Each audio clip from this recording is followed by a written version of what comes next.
In this video, I'll show you 12 Photoshop hacks that I use pretty much every time I edit my photos. If you press B on your keyboard, your mouse will be changed to the brush tool and you can just draw, just like this. Very helpful, I use it every single time I edit. The next thing I want to show you is how you can create a layer mask. So if we just duplicate this layer and create a red solid layer underneath just so that you can see what I do. If we then click on this button right here called layer mask, it will create, well, a layer mask. What this does is that if I want to remove anything from this image, I can press B for selecting the brush tool. And then if I have it at black, I can actually remove any part of the image that I don't want. If say I wanted to cut out this house and I just wanted everything else around it to be red, I could do that. Doesn't look very good, but I think you get the point. And if you over here switch back to white, you can then again just paint in whatever you want. Now the next tip I want to show you is actually also helpful for when creating a layer mask, and that is the shortcut X. And this will just switch between the white and the black over here. So you can see if I press X, I'll switch to white, and if I press X again, I'll switch back to black. And this just makes it a lot faster to use the layer mask. Now for the next tip that I want to show you, I created this curves layer where you can see here that it's basically just making the image brighter, but I created a black layer mask, which means that it doesn't affect any parts of the image yet.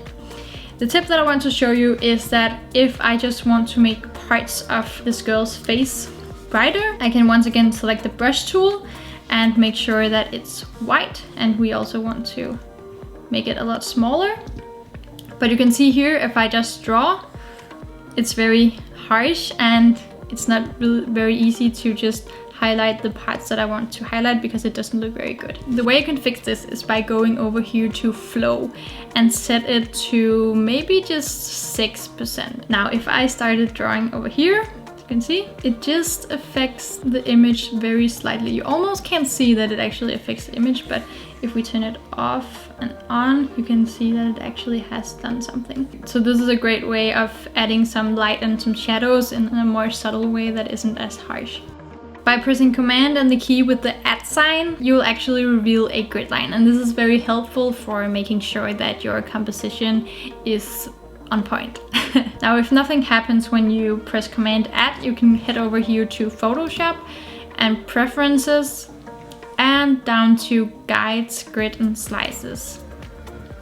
Now the grid is what we have right here, so mine is set at yellow and you want to set it at 33.33% because that is how the rule of thirds work. And then I have just set it to subdivisions 1 because I don't want too many lines because I just think that is confusing.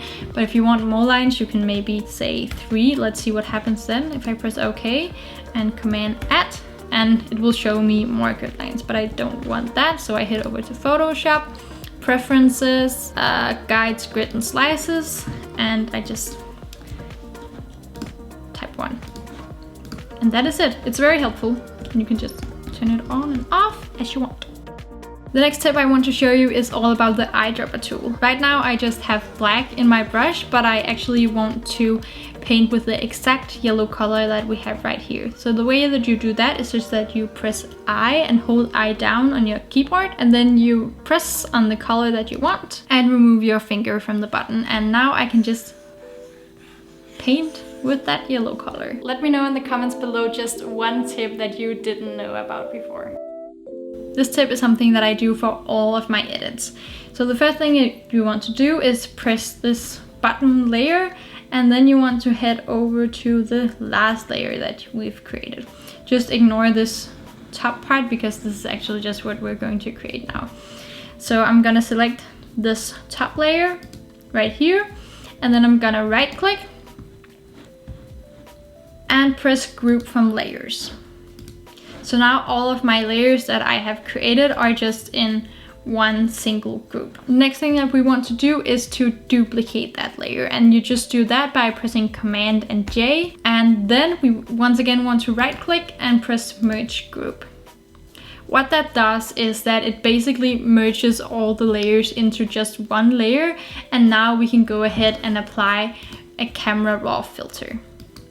This will take you over to camera raw in Photoshop, which is what you normally see when you start editing a photo. And then you can just go through all these sections once again and adjust the final adjustments.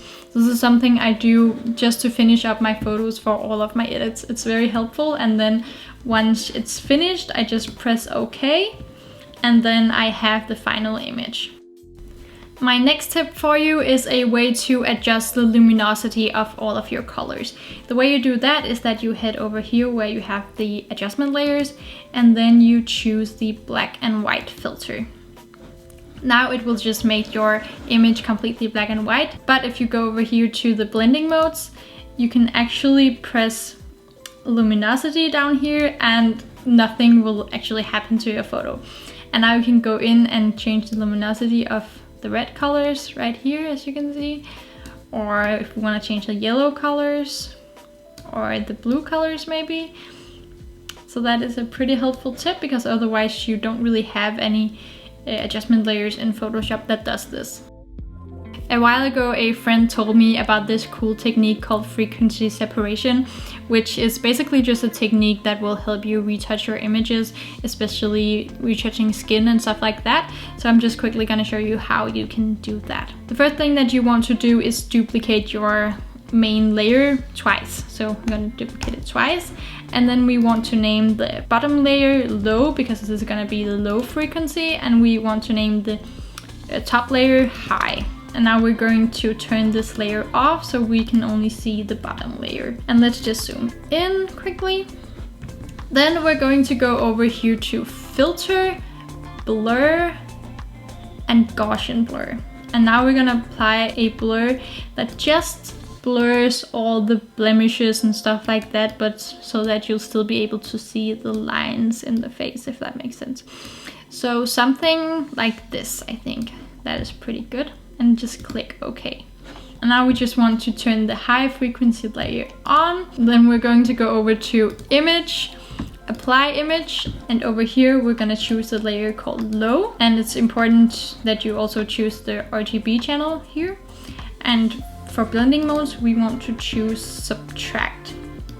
And you also want to copy these two numbers. There's not really any reason that it has to be these two numbers. It's just a computer thing, but that's just how you want the numbers to be. And then you press OK. So now you can see all the lines and stuff like that, and it doesn't really look like your image. And that is because you have to go over here to blending modes and press linear light. And now nothing happened, pretty much.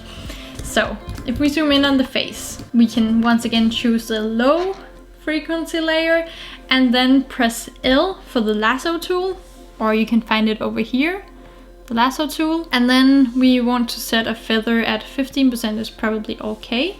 So you can maybe select this area right here, press Q to see how the feather looks. I think it's actually a little bit too feathered, so maybe we're just gonna say 10 pixels, and then we're just gonna try again and see how that looks. That looks just perfect. So here we can see we have a little bit of a red area, so we're just gonna select that, and then we're gonna go over here to filter, blur, and Gaussian blur. And now you can turn the blur up a bit, just enough so that whatever you're trying to remove will be removed, but not more than that, because then it will start looking not very good. So like that. So you can see here, if we put it into a group, the before and after. So it's a lot more even now.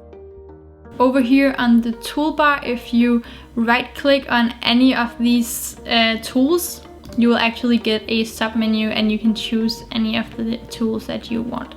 It's the same for everyone. If we go over here to brush tool, you'll get some different submenus as well.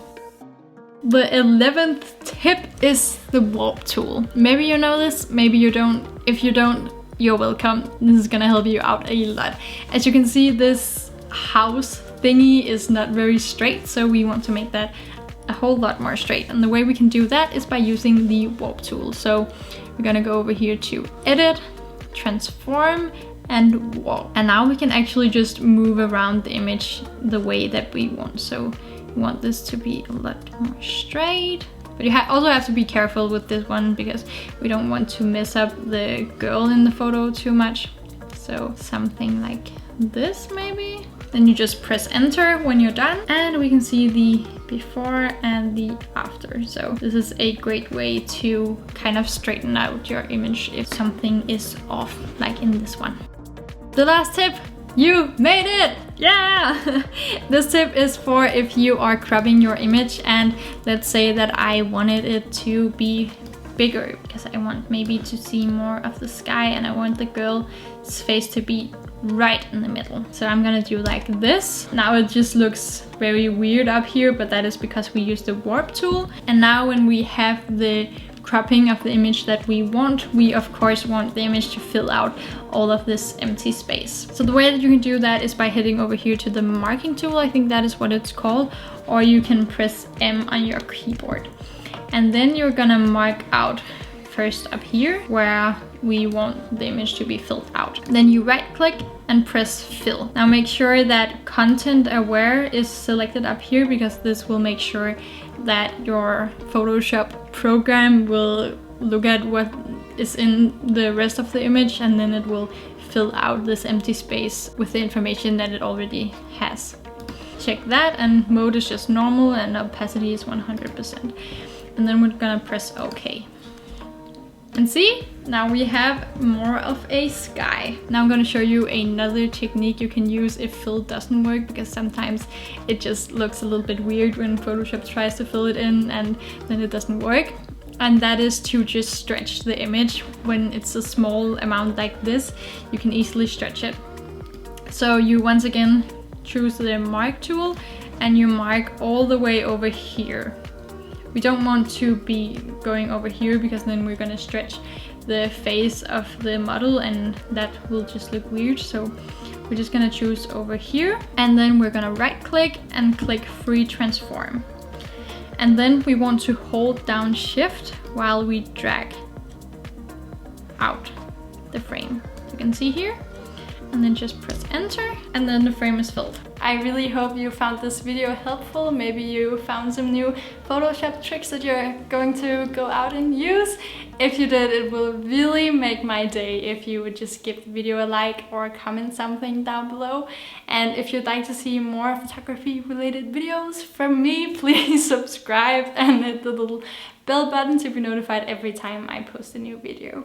Here's my Instagram if you'd like to see more fun stuff, and until next time, bye.